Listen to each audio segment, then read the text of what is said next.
নমস্কার বন্ধুরা, আমি আজকে কথা বলবো ইউটিউবের শিডিউল নিয়ে। ঠিক আছে, এটা সম্পর্কে অনেকেই জানে না, অনেক বেশিরভাগ লোকই জানেই না। ঠিক আছে, শিডিউলটা আসলে কি বা কিসের জন্য দেওয়া হয়। ঠিক আছে, তো আজকে আমি শিডিউল নিয়ে কথা বলবো। শিডিউল নিয়ে কথা বলার জন্যে আমি প্রথমে আমার ইউটিউব অ্যাপ্লিকেশনটাকে ওপেন করছি। ঠিক আছে, তোমাদেরকে আগে দেখাই, না তোমরা বুঝতে পারবে না। তো আমি ইউটিউব অ্যাপ্লিকেশনটা ওপেন করছি। এখান থেকে ওপেন করার পরে আমি কিন্তু এখানে ইউটিউব স্টুডিওতে যাবো। ঠিক আছে, ইউটিউব স্টুডিওতে আসলাম। ইউটিউব স্টুডিওতে আসার পর এখান থেকে কন্টেন্টে যাচ্ছি। কন্টেন্টে যাওয়ার পর আমি এখানে ভিডিও এডিটে ক্লিক করছি। ঠিক আছে, করার পরে আমরা কিন্তু এখানে দেখতে পাবি যে ভিজিবিলিটির যে অপশানটা আছে রাইটের দিকে, যেখানে সাবটাইটেল, এন্ড স্ক্রিন, কার্ডস বা আই বাটন যেখানে লাগানো থাকে, ঠিক আছে, যেখানে লাগানো হয় তার ওপরেই কিন্তু আমাদের দেখতে পাবো প্রথমে ভিজিবিলিটি বলে একটা অপশান আছে।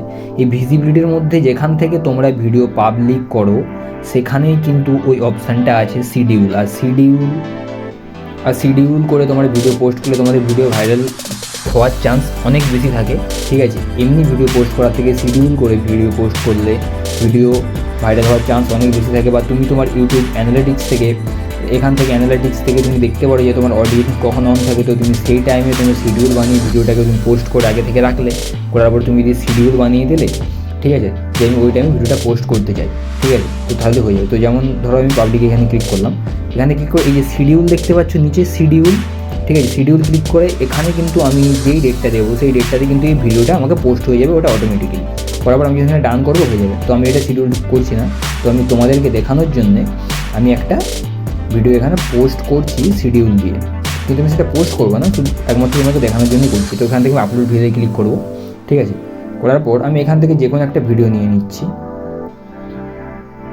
ঠিক আছে, তো আমি এখান থেকে আমি এই ভিডিওটা নিলাম। ঠিক আছে, এই ভিডিওটা নেওয়ার পর আমি টাইটেলটাকে কোনো কিছু এসব কিছু করবো না। ঠিক আছে, আমি ডাইরেক্ট শিডিউলে যাব। ঠিক আছে, আমি এখান থেকে সোমোর অপশন উপর নেক্সট করবো, এখানে নেক্সট করবো, করার পরে এই যে এখানে যে অপশানটা থাকে শেষে ভিজিবিলিটিতে আমরা যখন details, video elements, checks, visibility এগুলো যখন পার করে এসে যখন ভিজিবিলিটিতে আসবো, ভিজিবিলিটিতে আসার পরে আমাদের কিন্তু এখানে প্রাইভেট, আনলিস্ট, পাবলিক যে করা আছে এগুলোর মধ্যে কিন্তু আমরা নিজে শিডিউল পাবো। ঠিক আছে, শিডিউল মানে কি, আজকে হচ্ছে 8 তারিখ, তো এখান থেকে 8 আমি চুজ করলাম 8 তারিখ। ঠিক আছে, করার পরে এখানে এটা কিন্তু তোমাকে এটা কিন্তু 24 আওয়ার হিসেবে নিতে হবে। ঠিক আছে, 48 ঘন্টা হিসেবে নিতে হবে। আমরা 24 ঘন্টা হিসাব করি, 12তে হিসাব শেষ, 12টার পর থেকে 1, 2, 3 হয়। তো এখানে 1, 2, 3 করতে গেলে কিন্তু যেমন আমার 12টার পর যদি একটাই করতে যাই আমাদের কিন্তু 13 লিখতে হবে। ঠিক আছে, 1টা 5 যদি করতে চাই 13টা 5 করতে হবে। তেমন যদি আমরা দুটোতে করি তাহলে আমাদের কিন্তু 14টা 5 করতে হবে। ঠিক আছে, আবার যদি আমরা 12টায় করতে চাই তখন 12টায় করতে পারবো। আবার যদি আমরা 8টায় করতে চাই তখন কিন্তু 20টায় করতে হবে, এখানে 20 দিতে হবে, 20। ঠিক আছে, আশা করি তোমরা বুঝতে পারছো। 48 ঘন্টা যেরকমভাবে ট্রেনের টাইম হয় না সেরকমভাবে। ঠিক আছে, তো এখানে যদি শিডিউলটা দিই, আমি যদি এখানে এখানে আমি এখন বাজে 6টা 46, তার মানে 7টা, তার মানে আমি যদি এখানে 19টা দিতে হবে আমাকে, 19।